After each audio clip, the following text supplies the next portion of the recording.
I would say it's cool, Jackson, if you wanted to play another song. Go ahead and give us one more. Sure. I mean, Just as we're having people come in. uh, Thank you, everyone, for being here.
yeah.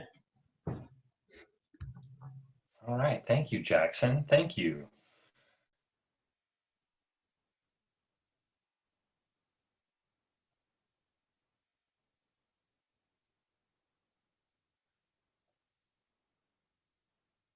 Yeah, that's wonderful.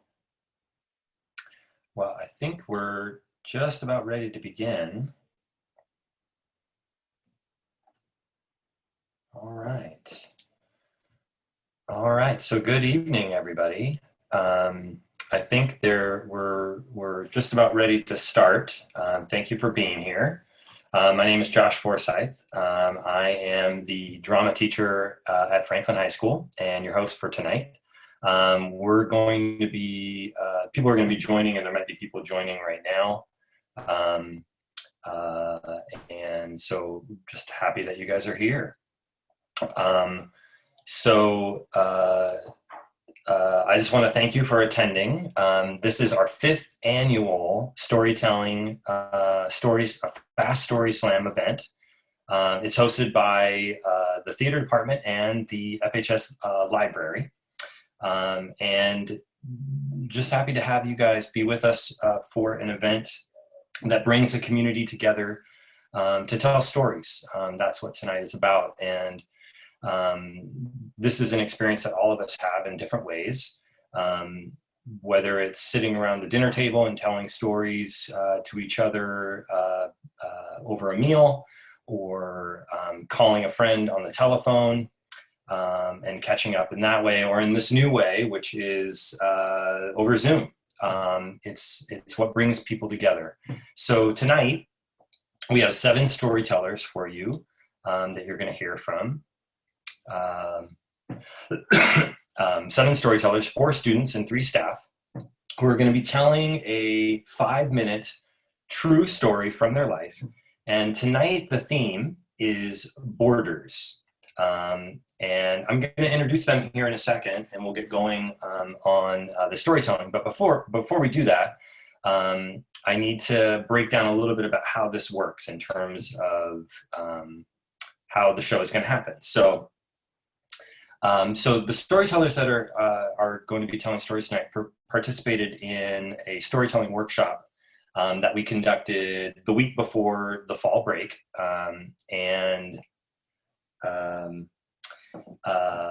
So each of the storytellers went through a workshop, and the storytellers, when they're going through the workshop, learn how to craft a story that has to be 5 minutes long. And it has to be true. It has to be a true story from their life. So this is not something that is invented. It's actually something that they went through. And normally, in previous years, this is our 5th year, there is a panel of judges that score it similar to how you might see something scored in the Olympics. There's a rating scale from 1 to 10 in various categories that the judges score the storytellers. And then at the end of that, the judges, by scoring it, there's a winner that's chosen to be the representative from Franklin to go to what's called the Truth Be Told Story Slam, which is a district-wide, Portland Public Schools district-wide event that happens, I believe it's in February. I'm not sure when it's happening this year. But because this is a new way of doing things, we weren't really sure how it was going to go. And so we made the decision that we weren't going to have judges. So instead, me, Miss Sunny Childs, and Ann Frazee, who are the co-hosts or helped run this event, are going to be making the determination at the end of tonight's stories. Oh, sorry, it's right here. I have it right in front of me. It's February 25th is when the Truth Be Told event is going to happen. So this is a challenging way to perform because there's not a live audience. So we're essentially talking to our computers. But if you want to share, right, things with us, you can. There will be a way for you to send nice messages for the storytellers so that they can hear your virtual claps and give praise. As you were coming in tonight and as you joined the event this evening, you heard music from a piano player named Jackson Grace. So if you can, even though we can't hear you, but it'll send out to us, if you could give Jackson a round of applause, maybe give some snaps or some claps, that would be awesome. And thank you again, Jackson, for playing. It was really great to hear you. So here are the storytellers that we have tonight in the order that you're going to hear them. First up, we're going to have Shayla Santa Cruz Krigbaum, then Lily Rudine, then Allison Sutherland, and then Sunny Childs, then Alana Anderson, and then myself, and then Pam Garrett. Each of the storytellers were asked the question before tonight about what superpower they would want if they were granted a superpower. What would their superpower be? And our first storyteller, Shayla, is a junior, and what Shayla said was that they would want to be able to shapeshift so that they can turn into different things to blend into certain situations. So without further ado, please give it up for Shayla.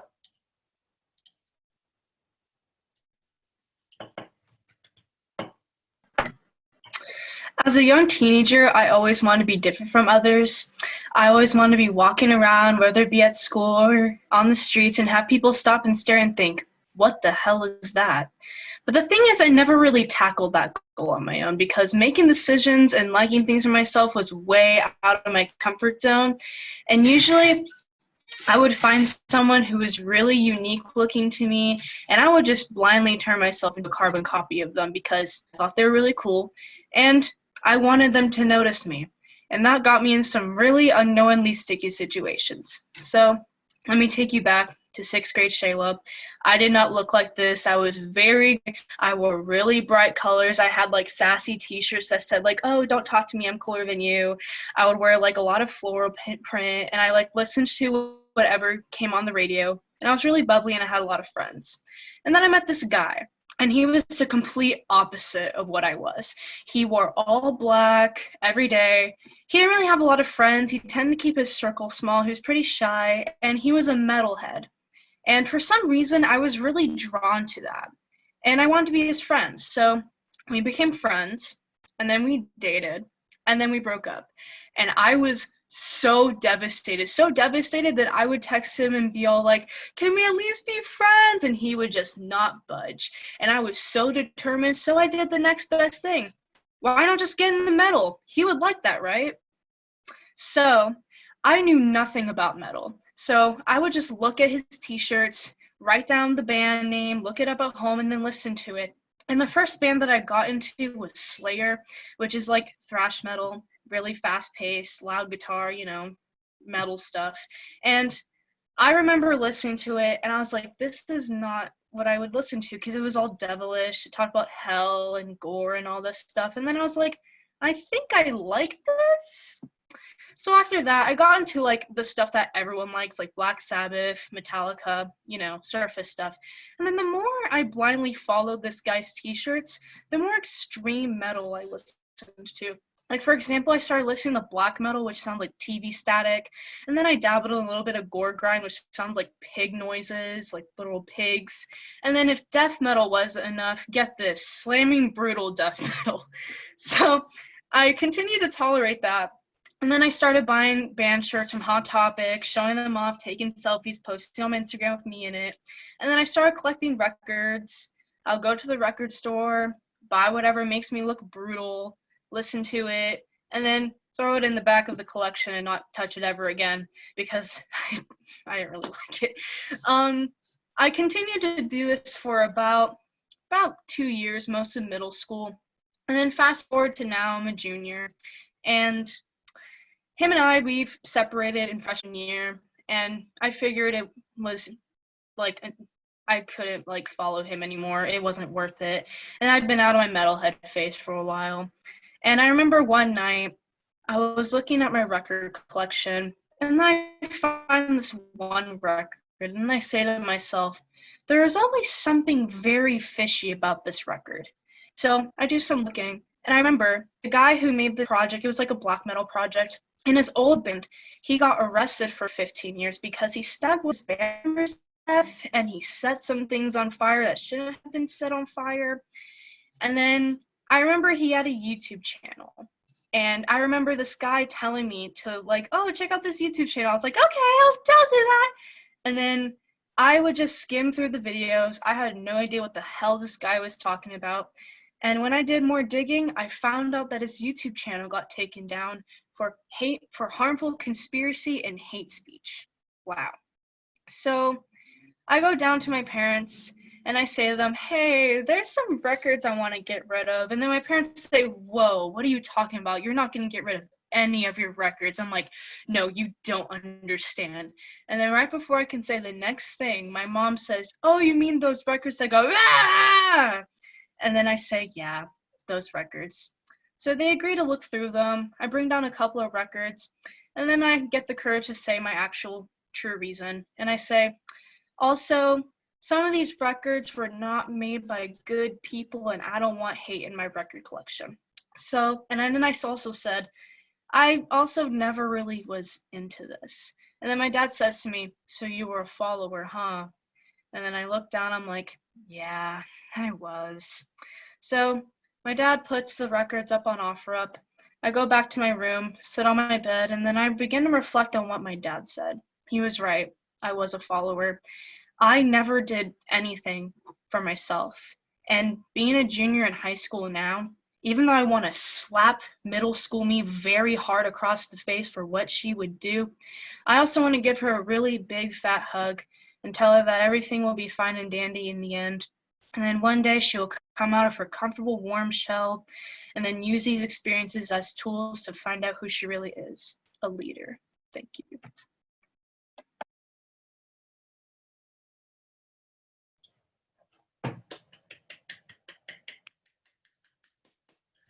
Thank you, Shayla, for sharing your story. Lots of people are clapping for you. Thank you for sharing your story. Next up, we have Lily, who is a junior. And when Lily was asked what their superpower would be, Lily said that they would like the power to heal. And so without further ado, take it away, Lily. Middle school was really rough for me. When I was in the 7th grade, I had fallen into a depression and this constant cycle of self-loathing. I pushed everyone around me away, especially those who were only ever trying to help. I started ditching class, and as I walked out the door, my grades went with it. I only talked about it with 2 of my very close friends that I had known since I was in kindergarten. But there wasn't much that they could do to help me. By the time I was in 8th grade, I finally decided that I wanted to feel better. So I looked for help from those who were willing to listen to me, who were able to give the time to help me with my schoolwork and just made me feel better in a way that I didn't think was possible at the time. By the end of the year, not only had I felt a lot better, but I had gotten straight A's. I got to make a speech at my 8th grade promotion, and I had made so many more friends along the way. I had really started to feel better until the summer before high school. I was going to a school where I wasn't going to know many people, and that was scary. But once my mom had gotten me my first phone number, I contacted my 2 close friends right away. But at first they didn't respond. I didn't think anything of it at the time. But they did respond when me, my mom, and my brother went out to eat dinner at Olive Garden. They told me how much they hated and wanted absolutely nothing to do with me. They went on and on about how I wasn't the same person that I used to be. And in a way, that was true, for the better, of course. But at the time, I burst into tears in the middle of this sea of people at Olive Garden, making everyone around us feel so incredibly awkward and uncomfortable. But I didn't care, and my mom was there and she didn't care either. She only cared about me, which made it just a little bit more bearable. After a month of going through the stages of grief, like anyone would, I remembered back to when I told my friends about my depression. I remembered how, on a daily basis, they would make jokes and poke fun at me and act like it was such a trend, when in reality, it was something that degraded my self-worth until I had contemplated ending my life. And they knew this. I remembered how they were one of the reasons that I kept digging this hole that I already hated being in to begin with. And once I had separated myself from them in the 8th grade, I was actually able to feel better. I decided that I didn't want to take those kinds of relationships with me going into high school. So I didn't. And I have never felt so much better because of it. Thank you.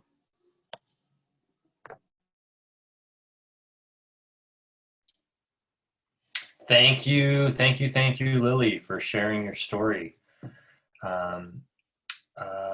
Up next, we have our third storyteller, who's Allison, a freshman. And when Allison was asked their superpower, this is what they said. They would like the ability to negotiate any price down to $5 or less. So if, for example, they wanted to convince a realtor to sell them Buckingham Palace for $375, or tickets to France for $4.95. So without further ado, take it away, Allison. So I've wished for the demise of more Republicans in the last 4 years than the number of hairs growing from Chuck Grassley's ears. Like a lot of Democrats, I'm just not really privy to the idea of uniting with the far right, and I haven't been for a pretty long time.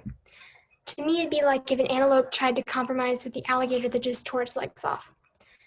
I just didn't feel that engaging with modern conservatives was really the right move for me. I felt like it was going against all the hatred I felt while watching the news every single day for the past 4 years. So, cut to me and my mom walking downtown about month 7 of the pandemic. We had just passed Pioneer Square and this group of evangelicals yelling about this whole COVID hoax when an unkempt looking woman walked up to us. She might have been homeless, and telling by the scabs on her face she was probably also a drug addict, but these are educated guesses. And as she came closer, it was clear she wasn't the kind of person that was going to ask pretty please for $1. She's the kind of person you see downtown and think, poor thing, and also, let's cross the street, if you know what I mean. And she wasn't 2 inches from my face when she said, give me your, and before she could finish, as anyone would assume, I thought I was being robbed. I thought I was going to leave that conversation about my phone or my wallet. But then she finished her sentence and she said, give me your goddamn mask. My mask? It didn't make any sense. And then the next sentence sort of made things clear. Those things are evil, she said. And I always try to make sure I mention the part because it's pretty funny at the time, but it was also a very terrifying moment for me. And so this woman had my mom and I blocked on this corner for like 5 to 7 minutes, yelling at us, screaming at us, demanding that we remove our masks, which we were not prepared to do. And all we could do was hope that some witness would show up and help us through this, whatever the hell this was. I mean, the block was seemingly abandoned. It was like no witnesses were in sight for this in Portland. It's crazy. And from this terrifying experience, 2 things really stick with me. One being, at one point she said, as far as I'm concerned, your name is Heather. Heather? Who's Heather? I mean, is she a fan of the movie? And I kind of realized that maybe Heather is her equivalent of a Karen, and she probably saw me as some whiny, uptight Karen, which is probably the consensus for most Republicans regarding Democrats. And I didn't want to be labeled like that. What in me represented that? And the other thing that I remember was her hatred towards my mom and I. She'd only known us for a few minutes, but she already hated us, and it didn't make any sense to me. For what, wearing a mask? But I realized that I do a similar thing to Republicans on a daily basis. Every time I see someone going down the street with a MAGA bumper sticker, I immediately despise them, and it's not really fair. My mom and I would go on to tell this story many times to many people, and we were always the victim. But if I was the victim, then who was the culprit? The obvious answer might be the woman, and you might be right. But I don't really think it was her. I don't even think it was the raving conspiracy theorist on Facebook who probably put that idea into her head in the first place and made her act out in the way that she did. I think a lot of progressives have been colored cynical to the word unity, especially when it applies to political parties. We have this phrase, when they go low, we go high, slapped onto our rear windshields, but we can't seem to remember the last time it's actually gotten us anywhere. But I've seen the last 4 years of polarization. I've seen it on the news, and I've seen it in person in countless protests, and it is the least progressive policy. So maybe I can't talk to my Aunt Robin about socialized medicine, and I can't get behind giving toddlers firearms, but I can still have a nice conversation with my relatives. Republicans should be able to talk to Democrats and vice versa. That's what democracy was based on, compromise, and I think we need to keep up that tradition. And in order to do that, I think we have to hold hands and sing Kumbaya and find common grounds, because in order to make a real change, you can never underestimate the value of pennies.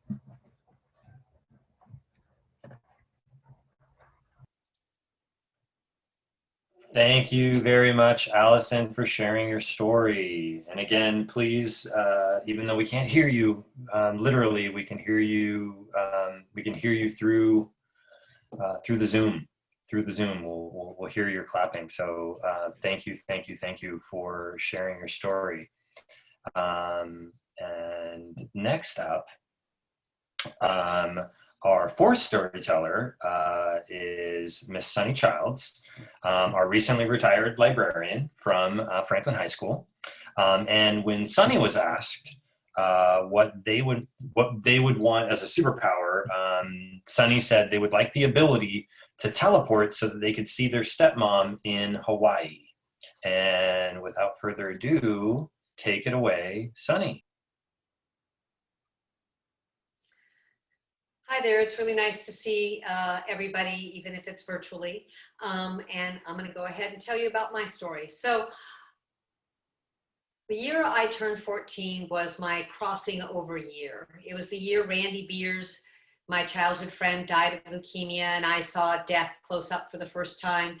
And it was the year of a couple of other crossing overs, one moral and one geographic. And I'm gonna tell you about them now in what I like to call my running away story. So I lived on this perfect block in this perfect neighborhood. There were even sidewalks and clean streets and beautiful trees, and the kids played kickball in the street. We played Batman and Robin, and everything was perfect except for my house. My house was the one with the overgrown lawn and the broken swing set and the peeling paint and the barking dog and the police that would come almost every weekend because my mother and stepfather would be fighting. I lived in this house with my mother, who was a wild drunk and a compulsive liar, and my stepdad, who was a violent sociopath. So things on that perfect block were not so perfect for me, but at least I had the block. The first time I ran away, I was 5 years old, and I made it all the way to the mailbox on the corner. I'm not sure what happened that day to make me want to run, or why I thought the corner mailbox would be a good place to hide. Eventually, I got bored and came home, and I didn't run away for a long time after that. And I want to fast forward to when I was 13, because that was the point at which my mom had to sell our house in that perfect neighborhood that was my sanctuary to pay off my stepdad's debts. And we ended up in this tiny apartment at the edge of town. It was me, my mom, my 17-year-old sister, and my stepdad. Now, my sister at 17 made a decision right away, and that was to move in with my dad. And even though she left the school boundaries, she got to go to stay at our school because it was her senior year and they gave that grace. I, on the other hand, decided to stay with my mom, and I did that for a few different reasons. The first one was I felt like somebody needed to take care of her, and that was my job, and that was messed up thinking, but that's what I was thinking at the time.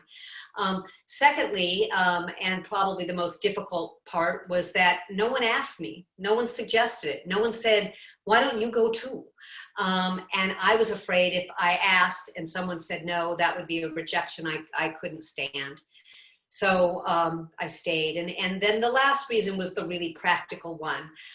If I moved in with my dad, I would be outside the school boundaries, and I needed to stay at my school. I needed to stay with my friends. They were my safety. So I stuck it out, and actually only a few months later, my mom got up the courage and she left my stepdad, which took a lot, and we moved into a tinier apartment, just her and me, closer into town. And I got up the courage at that point to say, if I ever see you with him again, my stepdad, I'm out of here. And I had that courage to draw that bright line, which saved me, I think. Because it was only a few months into living in that tiny apartment, and my mom was heading out to the bars at 10 o'clock with her new boyfriend, John. That's how she rolled. She ended up with 5 husbands. Anyway, she and John headed out the door about 10 o'clock. And at 2 in the morning, when she came back, I heard her voice, but it wasn't John she was talking to. It was Jerry, my stepdad. And at that point, I made a plan. I got up quietly and I packed my big trunk that had been sitting around for camp, and I put all my clothes in it, and I waited till morning. In the morning, I tiptoed to my mom's room and I opened the door just to make sure. And yep, sure enough, sprawled right next to her on the bed was Jerry. His creepy toupee was on the nightstand next to him. For those of you who don't know, that's a little hair piece that men who don't want to look bald put on their heads. And it was sitting right there. And underneath the bed were his ugly white tasseled shoes. And on the dresser was that outdated leisure suit. And I closed the door and backed away, and I headed off to school. Now, the junior high and high school were right next to one another. And so as a junior high student, I crossed over to the high school side to look for my sister. And I found her friends. And I said, tell Tracy to wait for me after school. I am going home with her. And their eyes got pretty big because they knew that Tracy and I didn't get along and she wasn't going to be happy about. Thankfully, my sister didn't keep her feelings from taking me home. She got the trunk, we got the trunk, and we headed off to my dad's.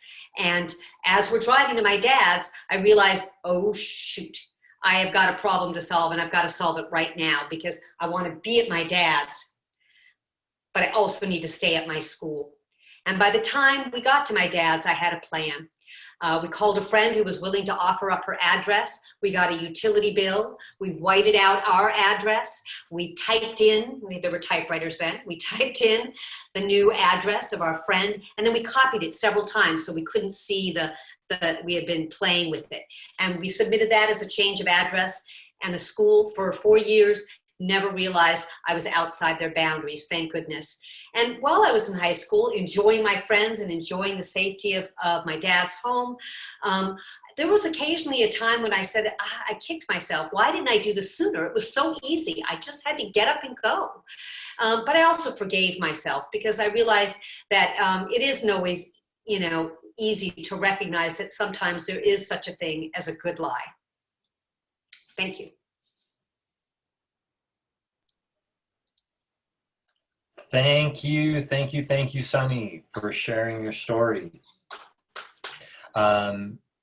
Next up, we have Alana, who is a senior. And when Alana was asked what their superpower would be, Alana said that they would like be given the ability to move objects like they do with the Force in Star Wars, because they're a huge Star Wars fan and they think it would be awesome. Yes, it would be awesome. So Alana recently got a concussion.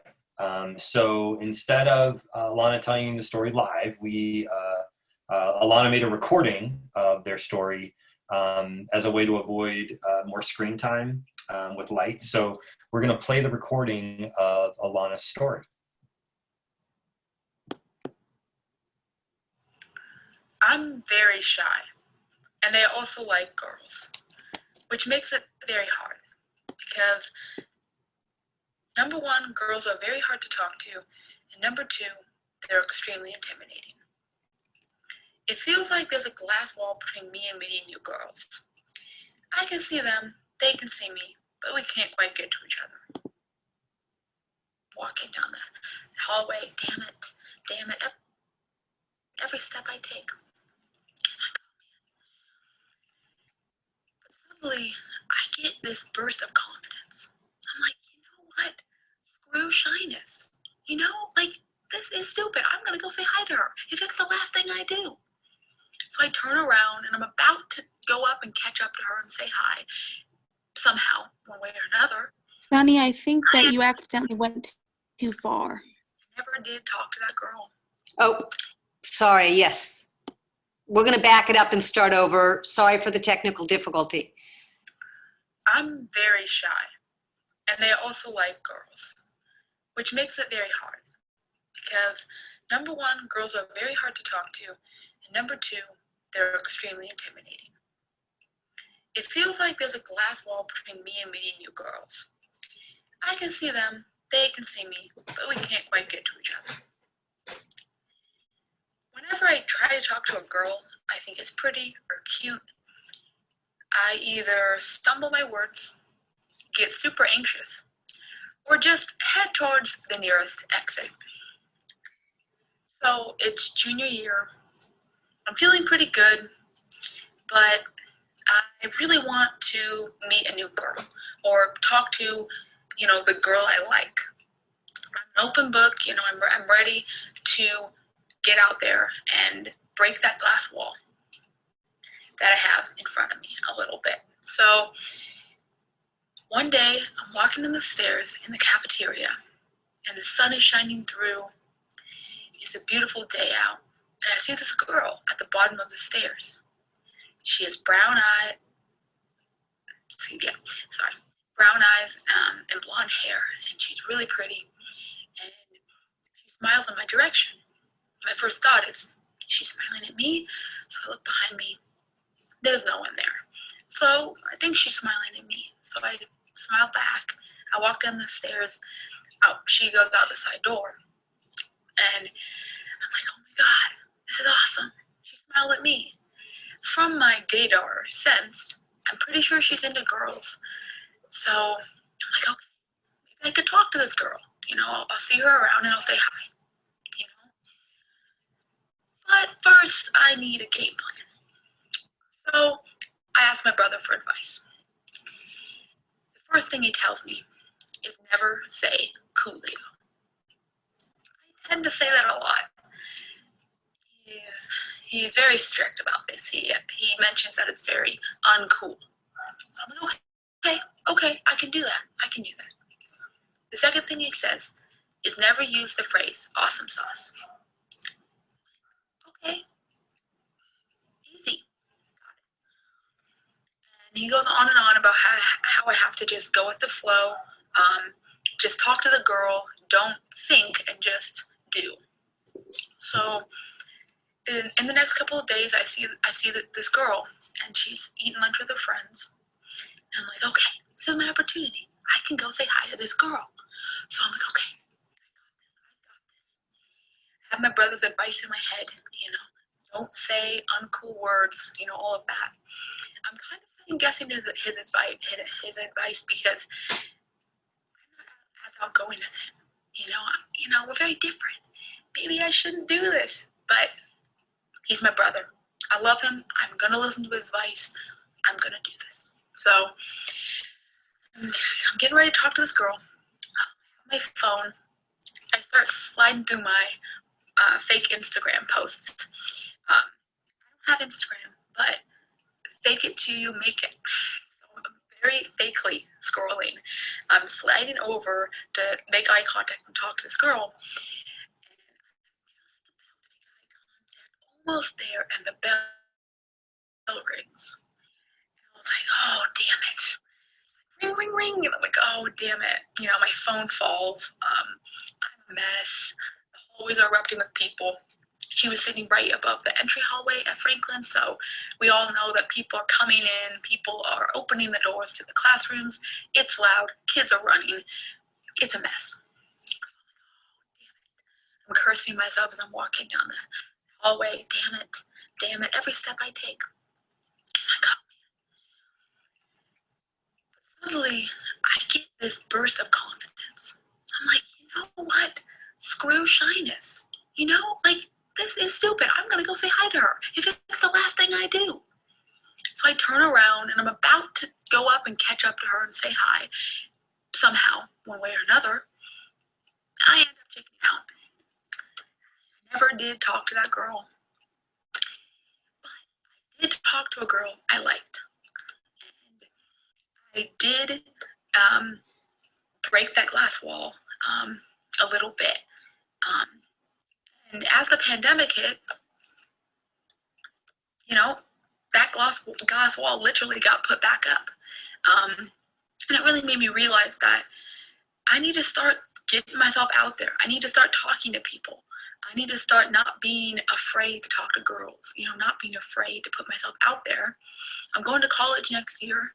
I'm going to go, you know, see if they have a Story Slam platform at the college. I'm going to go to parties. I'm going to just break that glass wall more and more, because I've learned that it's not worth hiding behind a glass wall, or in my case, being stuck behind a glass wall anymore. Thank you.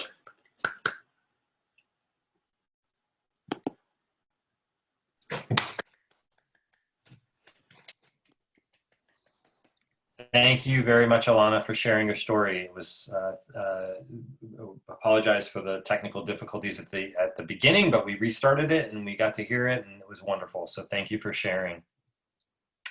Up next is me. I'm going to share my story. oh yeah. So what's my superpower? My superpower, if I was given a superpower, I always change it. I'm always changing it, thinking, what do I want? But I think the one that I always come back to, because I think it would just be awesome, is the ability to breathe underwater, right? It would just be super cool. Because it's just a big area, the ocean, and I could go, to the whole thing, and it would be awesome. About 3 years ago, the Portland Trail Blazers saved my garden shed. So I had recently moved into my house about 3 years ago. And when I was moving in and when I was buying the house, in the backyard, there was there is a large tree that is in my neighbor's yard. So when you go into the backyard, you can see this tree, and it was kind of odd looking. It looked sort of like a Dr. Seuss tree. It was kind of strange, just kind of the way it was sticking out above the garden shed. And fast forward, I had some friends over to watch the Blazer game. The Blazers were in the playoffs. I can't remember who they were playing, but I had two friends over to watch the game. And a few days before, like a few, I don't know, it must have been like a few, I don't know, it was like a few days or a week before the game. There was this windstorm that was coming through, this big windstorm that was being announced. So there's going to be a windstorm, and be ready for it. So I didn't really think much of it, in terms of the windstorm. So the windstorm happened, it went through. Again, fast forward back to the Blazer game. My friends are over, we're enjoying the game. And it's my friend Brian and my friend Jeff. And Brian had already been over to my house. He'd seen it. He'd been there a few times. And my friend Jeff had never been over. So during the halftime of the game, I was doing hosty things, getting food ready. And my friend Brian took Jeff out into the backyard, and they were kind of looking around. And then just after a few moments of being out there, they come rushing back in, and they're like, dude, you've got to go look at your neighbor's tree. Like, have you seen what's going on with your neighbor's tree? And I was like, no, I'm a fairly shy person. I know that may seem strange. I'm the drama teacher, but I'm actually very shy. By nature, I don't really feel like, I'm like, I have to build up courage in order to kind of do that. So I never looked. I never peeked over and looked at my neighbor's yard because that was their yard. And so I didn't do that. So I go out there, and he's like, takes me around, and I finally look. I kind of peek over the fence, and I notice that this tree is basically not a tree. Like, there's no tree really. It's just kind of hollow on one side. And it's like amazing. It's amazing that this tree has not fallen over, but it's clear that it's going to, right? Like, it's going to fall over onto my garden shed. So my friend Brian's a very assertive person, and he's like, you need to go talk to your neighbor right now. And I was like, no, I don't need to do that. And he's like, no, you should go over and talk to her. You need to go over and talk to them and let them know.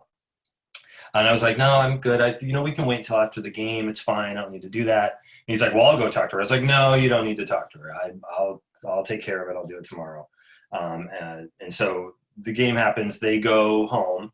And the next day I decide, okay, I know that I need to do this, but because I'm shy, I decide, okay, the best thing I can do is I'll write my neighbor a letter. Right? I'll write them a letter, and I go through and I go onto Google, and I'm like, look up their address, right? I actually did that. I was like, well, if they're the house behind, I'll find out what their address is, and I'll mail it to them. That's a good way of doing it.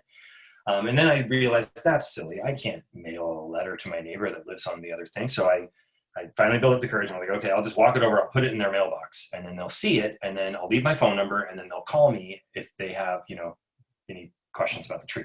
So I walk around, I go over to my neighbor's house, I'm walking up, and I'm like, okay, I'm just going to go up. And right when I get up to the mailbox to put it in, I hear a dog bark. And then I panic. I'm like, oh no, they've, So I try to leave, right? Like, I'm like, no, I gotta go. And then before I can leave though, they come to the door and they're like, can I help you? And I'm like, yeah, you can help me. I'm your neighbor from I moved in a few months ago. Did you know your tree is gonna fall over? It's like not basically a tree anymore. And so they, to my surprise, they're like, yeah, I saw that. I wasn't really sure what to do. I have a friend that might come over and help. And I was like, okay, well, I just wanted you to know, and so here's my phone number. Here's this note that I wrote to you with my phone number on it. And then I kind of I didn't talk for very long. And then I left, right? So amazingly though, like the next day I'm doing stuff, I'm hanging out, and there's this loud sound, right? There's this loud sound, and lo and behold, tree falls over onto my garden shed. It was like this, but it didn't completely destroy it. It just fell over on it, right? So I call up my insurance, and I do, and they tell me, they're like, well, if it, there's nothing we can do. It's considered an act of God. It's just something that happened. It's actually not something that's covered. And I said, well, I went over and I talked to my neighbor and I told them about it. He's like, wait, hold on a second. You talked to your neighbor? And I was like, yeah, I talked to them. And they're like, well, you're in luck because you talked to them. Now it's their responsibility. So this one time, at least for me, it literally paid for me to be a Blazers fan. Thank you for listening to my story.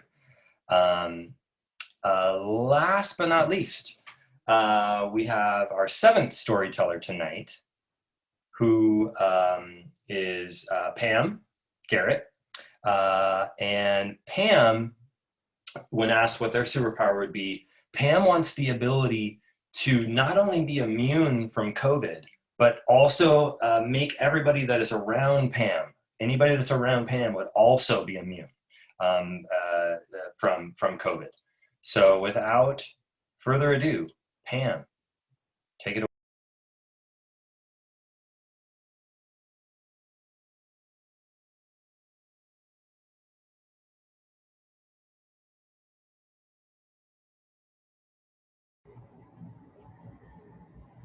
There we go. Everybody hear me? Hey there. I'm glad you all came tonight. It almost feels like a normal Friday night, right? So I want to tell you a story about my first break with organized religion. Actually, it wasn't a break. It was a hairline fracture. I was only 10, but we had just moved from the suburbs in Alabama way out to the country. This was in 1973. And when we arrived, it was summer. The only thing on TV at the time, on the 3 channels that we had, was the Watergate trials. So there was no one around. The nearest neighbor was a quarter of a mile away. So it was really hard to make friends. Of course, I had my dog Blackie, and he was my best buddy. But my mom was religious. Most people in the South are. And so she made sure that she found us a church. She found a Methodist church for us. We were Methodist. I used to joke that everybody in the South was born either Methodist or Baptist. We were Methodist. We got to dance. So after she found us that church, we started going. We went every Sunday morning to Hayden United Methodist Church and every Sunday night. And Sunday nights, they had a group that was called MYF, Methodist Youth Fellowship. And so I met some other kids. Some were my age, some a little younger, some a little older. But one of the girls in the group, Dawn Russell, she gave me a comic book one time. She said, here, you want to see this? And I was like, sure. And it was Archie. Now, this is not your Riverdale dark Archie of today. It was just an Archie comic book, I thought. And Archie comic books were like, about teenagers, very wholesome. They talked about teenager-y things. And so I thought it would be really cool. But this was a different kind of Archie comic book. This was a Christian Archie comic book. So they talked about heaven and hell and being good and all that kind of stuff. And one time in the comic book, Jughead was there, and he was there with his dog, Hot Dog. And he mentioned something about Hot Dog going to heaven. And Archie was like, "Oh no, Jughead. Hot dog can't go to heaven. Dogs can't go to heaven. Animals don't have spirits, so they can't go to heaven." Well, wait a minute. I knew there was something that was not right about that. And I thought about it a lot, but I went on to church every Sunday, and I kept up the going and doing what I was expected to do. And but that moment, that break had begun. And at 16, I got to get out of those regular Sunday morning church visits because I got a job at Burger King, and the only thing more important in the South than going to church on Sunday was work. So I got excused from Sunday mornings, and the break was even further and further. I went off to college. I went off to work. I forgot about Sunday morning church. I moved to the West Coast at 25, and the break widened. Although I did find a Methodist church in San Francisco, but it wasn't a typical Methodist church. It was Glide, and it was big, and they called their Sunday things celebrations, and they even were marrying people that were gay before gay marriage was legal. So I thought that was a great place. But then I moved to Portland, and I looked around a little. I at once decided maybe Buddhism would be good, or Baha'i. I even dabbled in witchcraft a little bit. But, then I decided it was the rules that I didn't like. And I let love be my rule. That was what I wanted. And that 10-year-old girl didn't know that a few years later a movie would come out that would be called All Dogs Go to Heaven. And I know they do.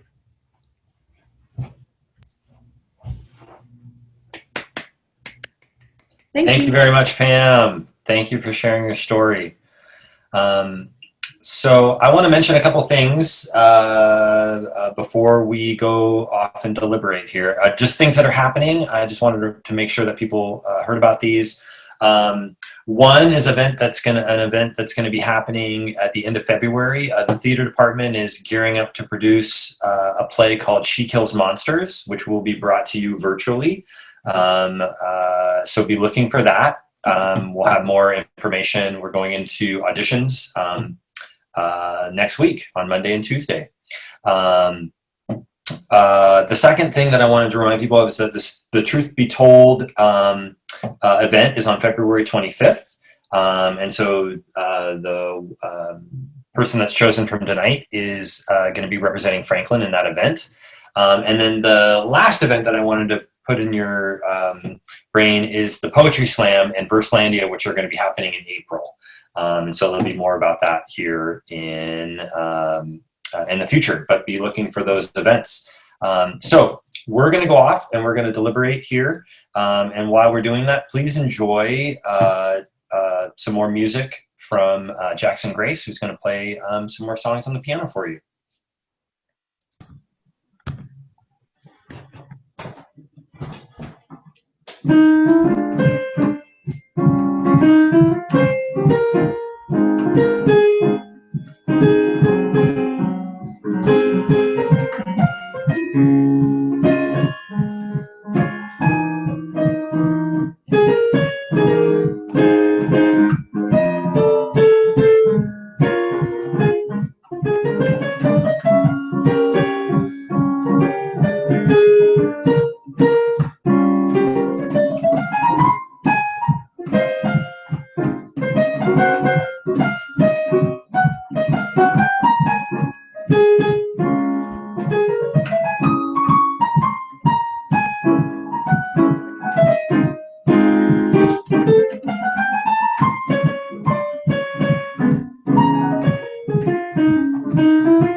So, to announce tonight's winner and our alternate person for the Truth Be Told Citywide Story Slam, Miss Frazee, who is our new media specialist / librarian, is going to announce the winner and the runner-up. So go ahead, Miss Frazee. Thank you, Josh. And thanks, everybody. Thanks to all the attendees. Thank you to all our student and adult storytellers. This has just been a super fun, my super fun first event at Franklin High School, and I've just been in awe of the awesomeness. So thank you so much. So thank you, Shayla and Alana and Lily and Allison. I really enjoyed getting to know you over this process. And without further ado, I'd like to announce our winners who will go on to the Truth Be Told Story Slam in February, and also will receive some prizes via email. So please look for those. All of our student participants today will be receiving several fabulous prizes. So thank you to everybody. All right, here we go. With first place is our Allison Sutherland. Thank you so much, Allison. Yay! And in second place, our runner-up is Shayla Santa Cruz Kriegbaum. Thank you so much. Everybody told wonderful stories, and this was it was honestly the best Story Slam I've been to in 2020. So I'm thrilled. Thank you all so much.